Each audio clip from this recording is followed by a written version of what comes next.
Well, good afternoon and welcome to the Harvard Chan School The Studio. My name is Clarisza and I'll be your moderator today.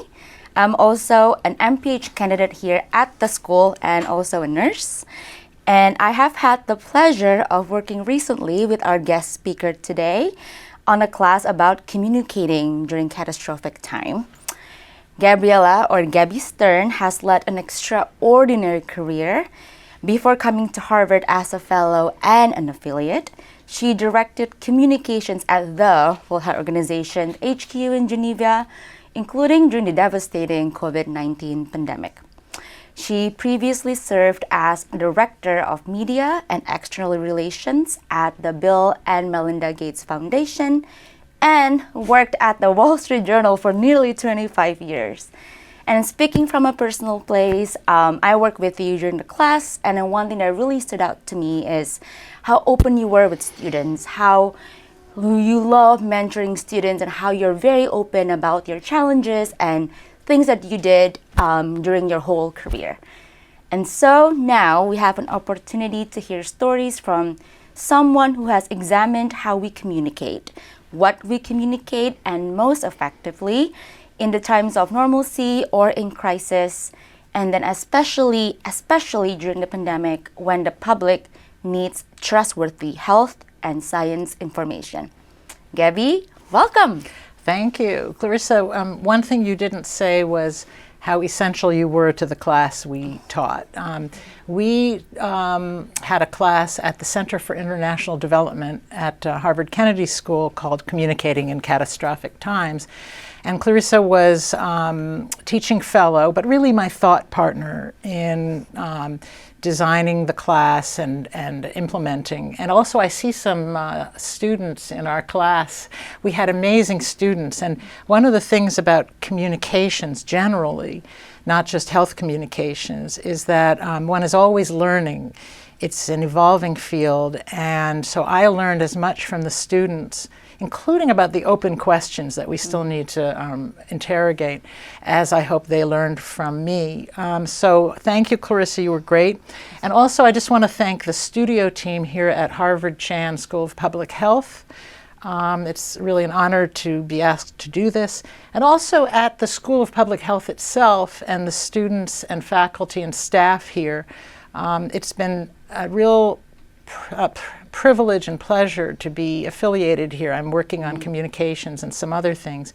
And I want to just encourage people out there to continue investing in public health, to pursue careers in public health and research. This is an incredibly stimulating time in public health, and it's also a critical time.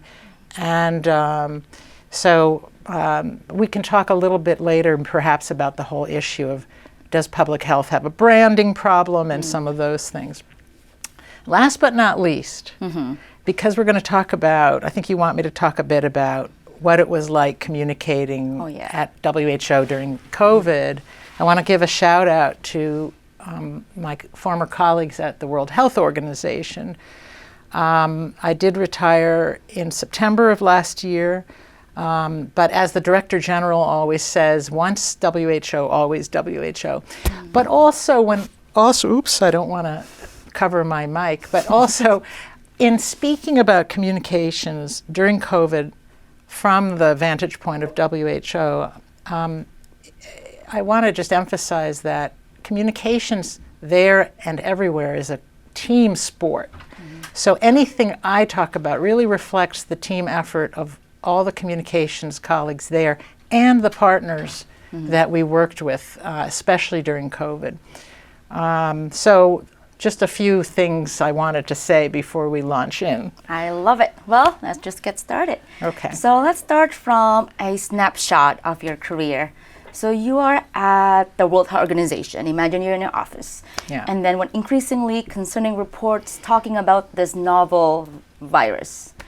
What was that like for you as the heads of communications in such an uncertain time? Is it a crisis or is it not? How did you navigate that? Well, communicating about the COVID pandemic at WHO and being in charge of the communications team was the hardest thing I've ever done professionally and maybe personally. It was hard on so many levels. First of all, professionally, to have to communicate about, from day one, from January 1, 2020, when the WHO world, we were at work, and that was New Year's Day, but it was because we had received the initial signals of this unknown pathogen. From then on, it was 24/7.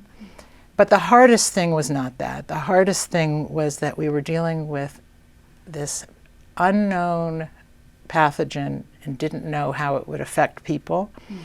The science was evolving, the knowledge was evolving, the proposed interventions were evolving, and we had to communicate at vast scale on a global level.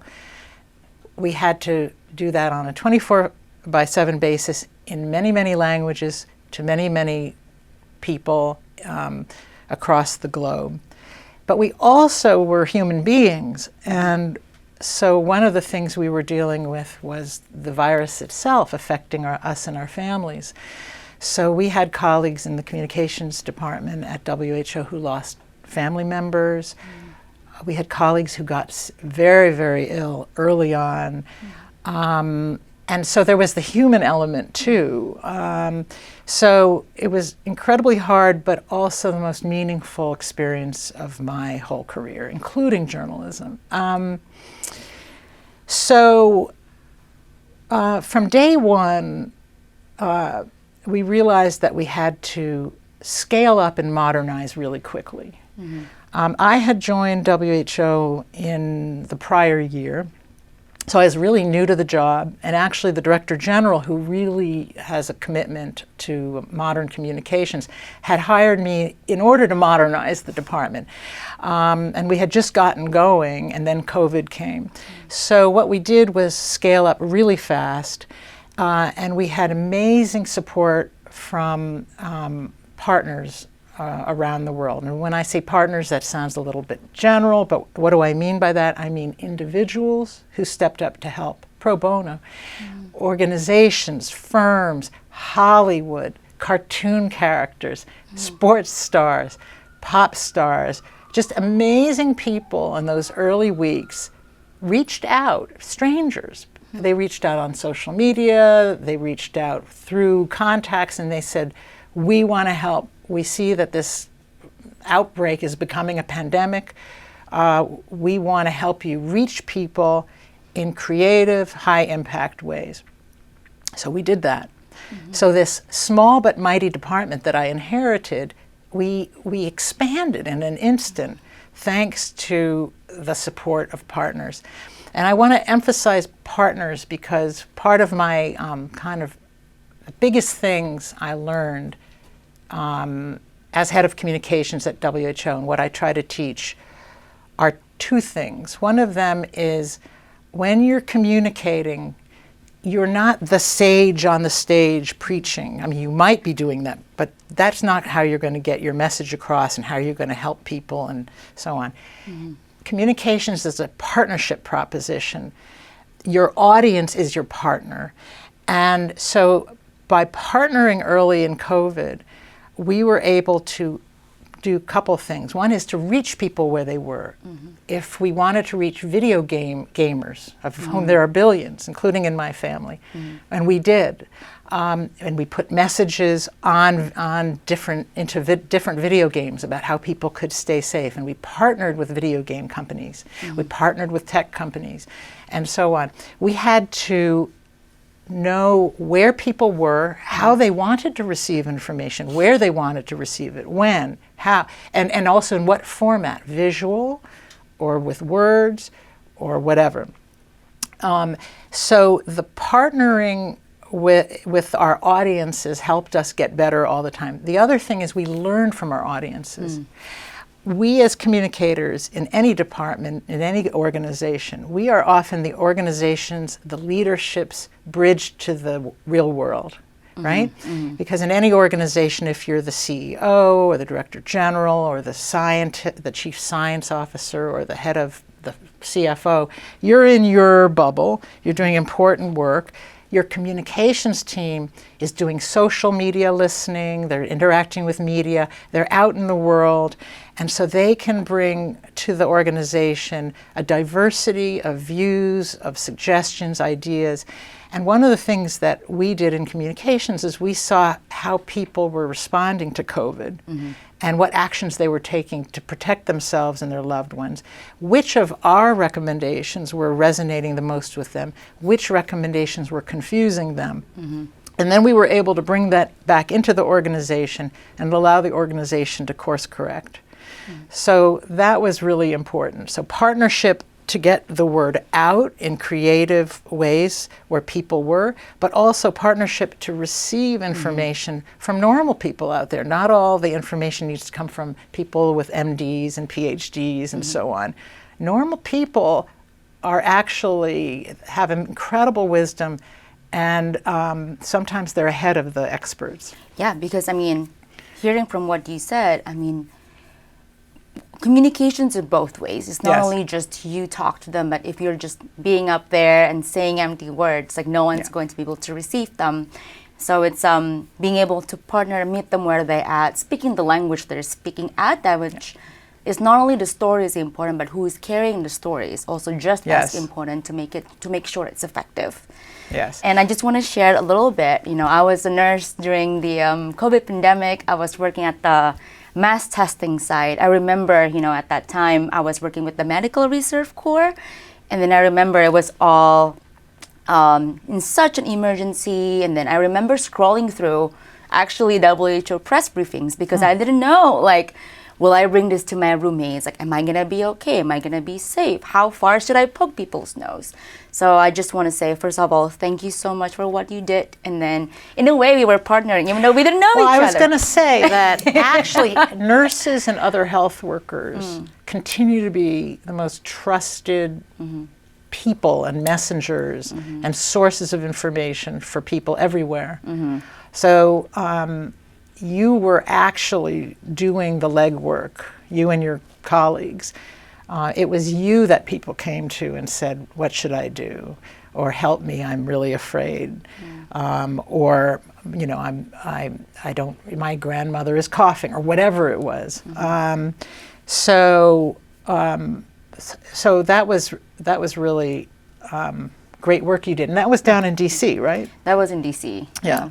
Yeah. That was really kind, but you know, I also look up to you for information. So I guess it was just saying, like, global health, you can never do it alone. Exactly like what you said.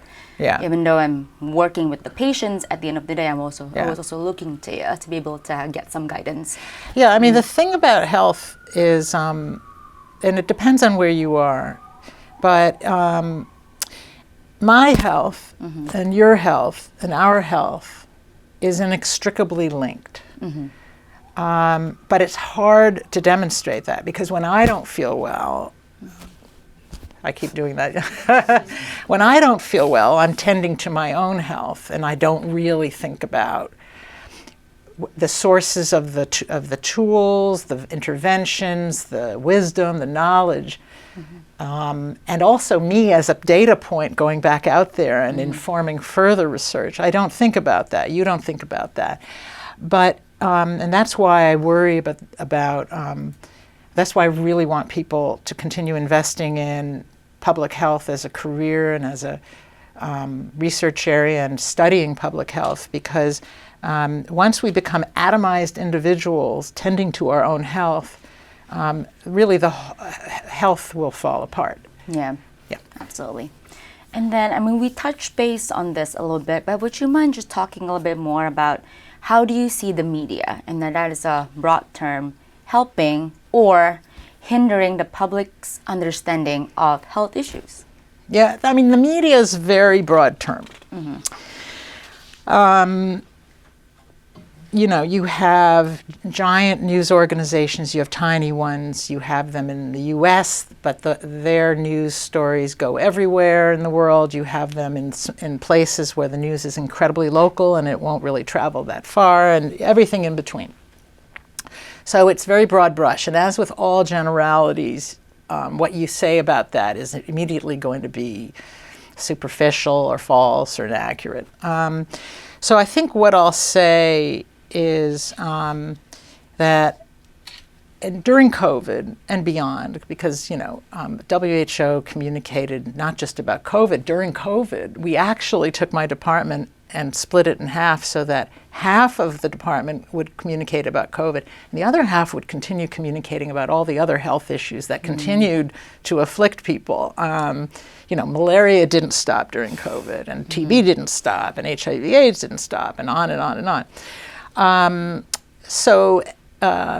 The thing about the news media is basically, I have a lot of thoughts. One of them is I am fundamentally a journalist. I became a journalist when I was 11, and I'm 65.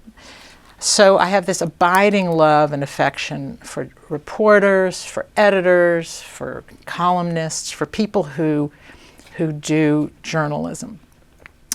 I'm a news junkie. I basically spend all my free time when I'm not swimming or sleeping. I consume news, whether it's on paper or online or on video or whatever it is. Substack, podcasts. There are some wonderful public health reporters out there.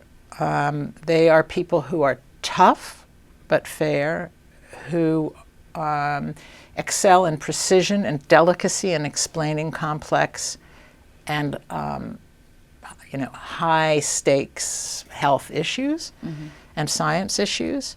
They're amazing, and we're lucky to have them. We need more of them. I'd love to see news organizations invest more in these issues, because all we have as human beings is our health. Yeah. And so I would like to see more coverage of the interconnections between the health of people around the world, why we should care about the health of people in, say, sub-Saharan Africa or South Asia or Latin America or whatever, and why they should care about our health. It's worth investing in. Sometimes it's commercially not sustainable, which is why so many philanthropists and foundations invest in public health and global health media.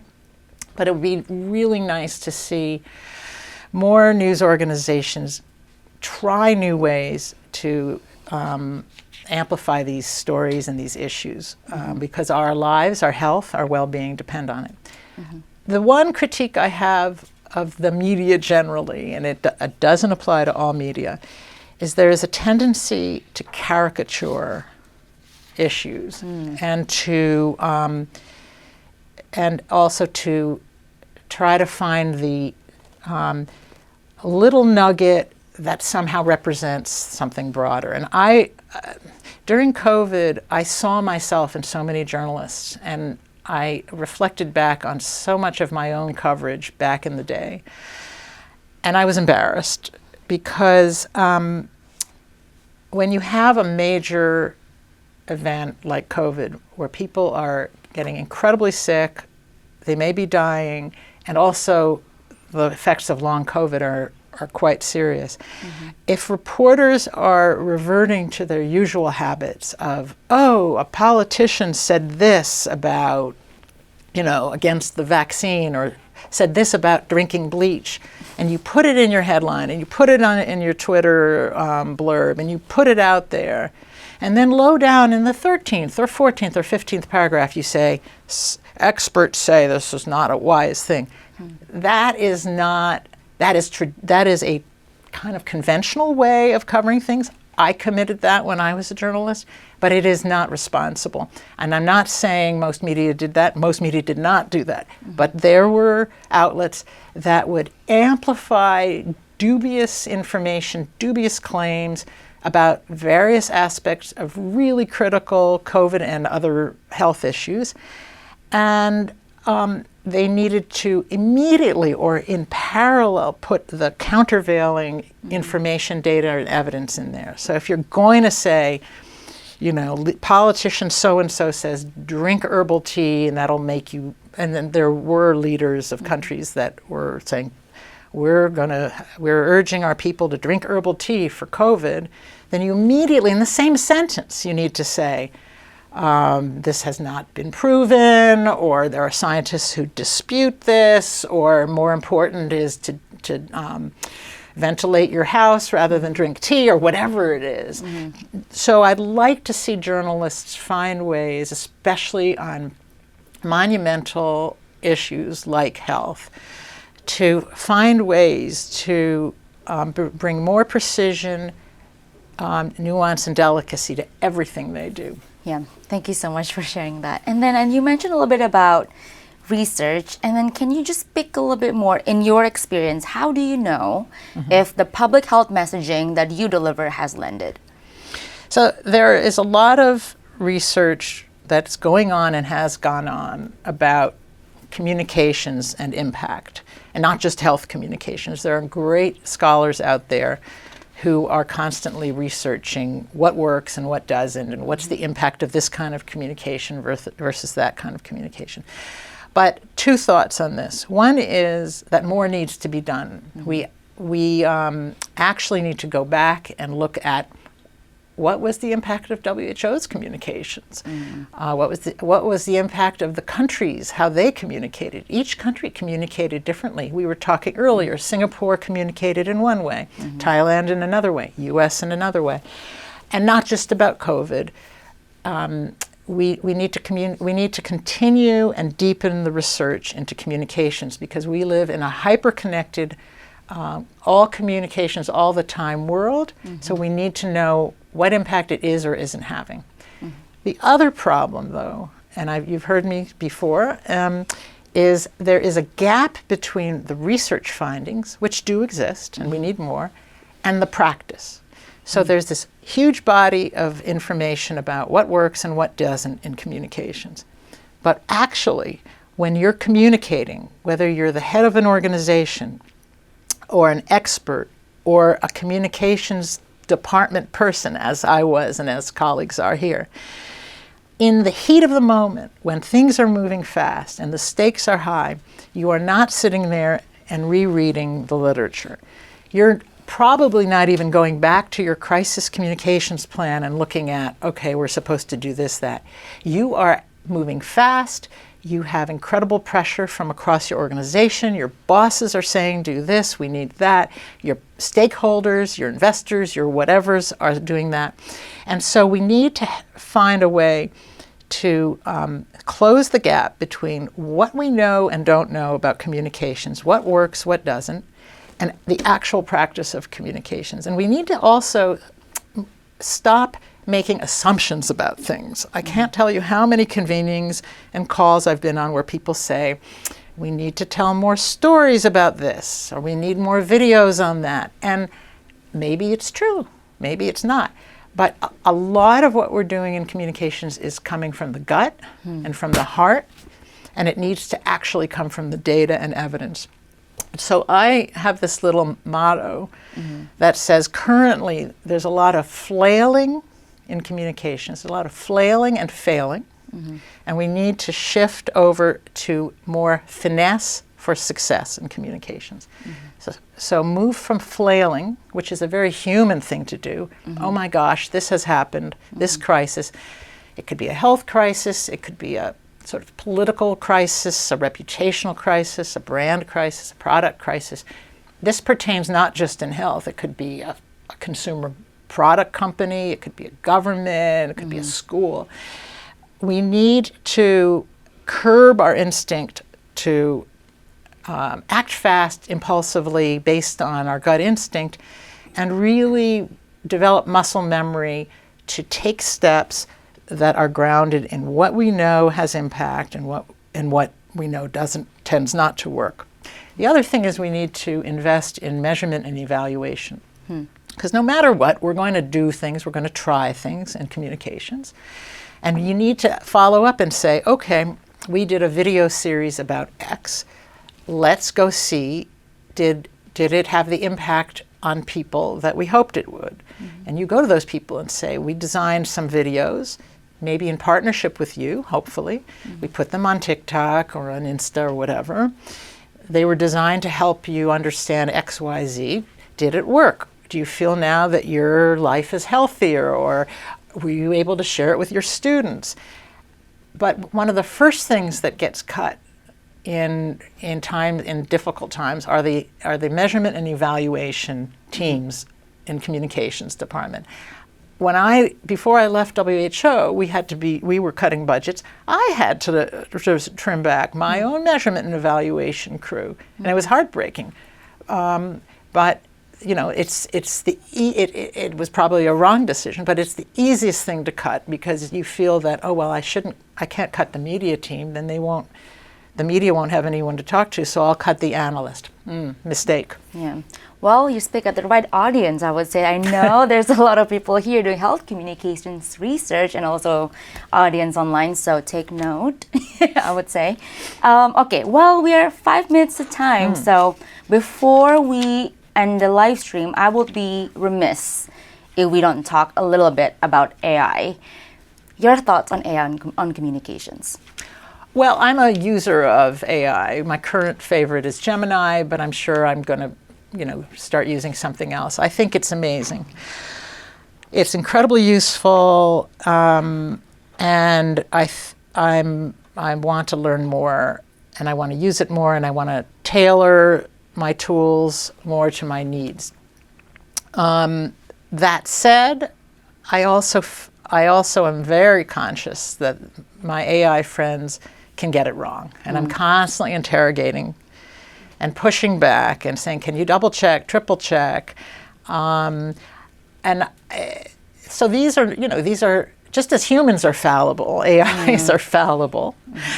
The other thing that worries me a bit is about voice. One of the things, and especially in communications, one of the things that makes us effective, I believe, and this needs to be tested, but I think the uniqueness of the voice and identity of a communicator, a person who communicates, whether it's a social media influencer or it's a person like me or like you or any of you or the dean, it is the voice. It is the sense that the person you are speaking with or who you are listening to or who is trying to reach you, that person comes from a human place. They have a heart, they have a brain, they have a background. You can have a relationship with them. And one of the things I find with the AI is it definitely kind of generalizes, it takes away the voice, right? It has its own voice, and it's not your voice. And so you can use the AI for the sort of basic material, but you absolutely have to go in and put yourself in there. Or frankly, just as a writer, writers do many drafts. I'm a big reader, and you read about novelists who do draft after draft after draft, not just of a book, of the first paragraph of a book. You may just have to take what the AI gives you and just throw it out, and I've done that quite a bit. It's like, oh, this is worse than I would do myself. So I think you just have to, it's almost like a piece of clay. You have to decide, what is the thing you're building with your AI? How useful is it? Are you just going to throw it away? Are you going to develop it into something? So I hope that's useful for someone. Yeah, no, I think so. Are you surprised, me being old, that I use AI? Because a lot of people okay, good. No, I think you're a very adaptable person. I am adaptable. And also I'm incredibly curious. Hence that's why I said I'm a lifelong journalist. Journalists are fundamentally really inquisitive people. What I'm hearing is that AI, we need to be able to retain that humanness. At the end of the day, communications is human to human communication. So how can we adapt AI to be able to, still maintaining that connection? Human and precision and intellectual honesty, because one of the things is we don't really know where the AIs are coming from. We don't know, is the AI developing a bias? Is it developing an agenda? I mean, you definitely have to kind of treat an AI like you would treat somebody on Twitter. You notice I keep saying Twitter. I just can't say X.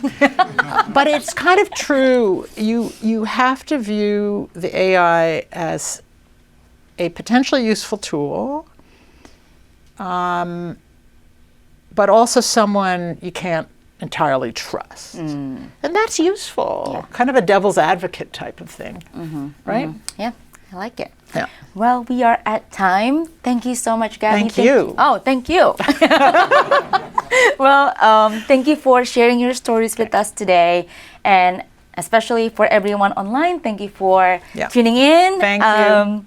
A recording of this conversation will be available at the Harvard Chan YouTube channel. Thank you for tuning in and have a great rest of your day.